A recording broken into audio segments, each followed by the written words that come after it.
I hear that there is so much just, I think, any creative, whether they are an amateur or an amateur seeking to become a professional, can gain from everything you just shared.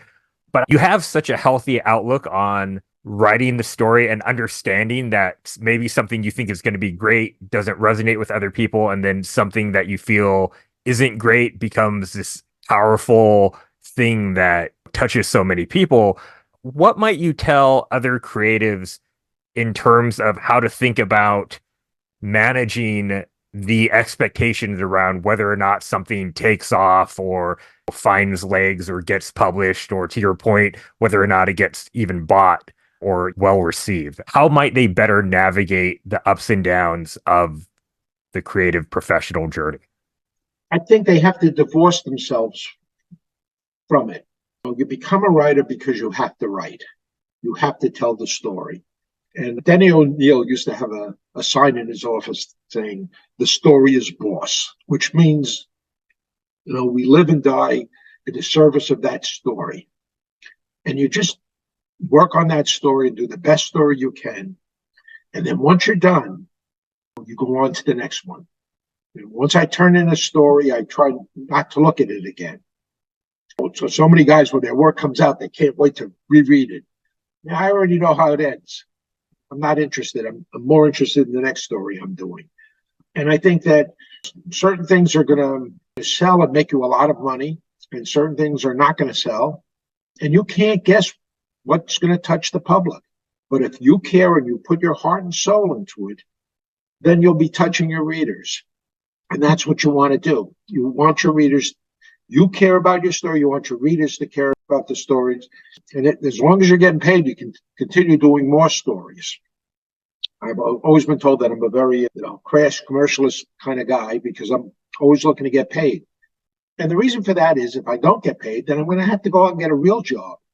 And I'm afraid of that because I'm not really that skilled. I don't know what I could do. And I'm running out of time, too, because I think manual labor is gone for me at this stage of the game. So you need to keep getting paid so that you can keep on doing stories. And even if it's only paid a little bit of money, because that's how somebody cared enough about it to lay out a couple of bucks. And one thing you should always remember, as a writer, you are a great imposition on your reader because you are demanding two things from your readers. You're demanding time and money. You're asking them to buy your material. And even more important, you're taking up their time. And maybe it's because of my advanced years. I can tell you that the most valuable thing any of us have is time. It's the one thing we can never get back. We can always figure out a way to earn more money, but we can never get more time. And when the clock runs out on us, we're going to say, I always regret reading that crummy story by Tom DeFalco. I don't want anybody to feel like that when their time comes. I doubt anybody's thinking about that when their time comes, but I don't want anybody to ever think that. Thank you for joining Rick and myself on another episode of Origins, A Creative Journey, a DesignerCon production.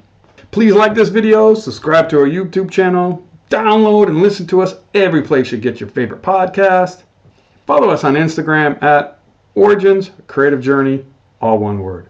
Drop us an email for thoughts, ideas, or maybe somebody you'd like us to interview at dconpodcast@gmail.com. And make sure you join us in Las Vegas for DesignerCon, North America's premier annual design convention.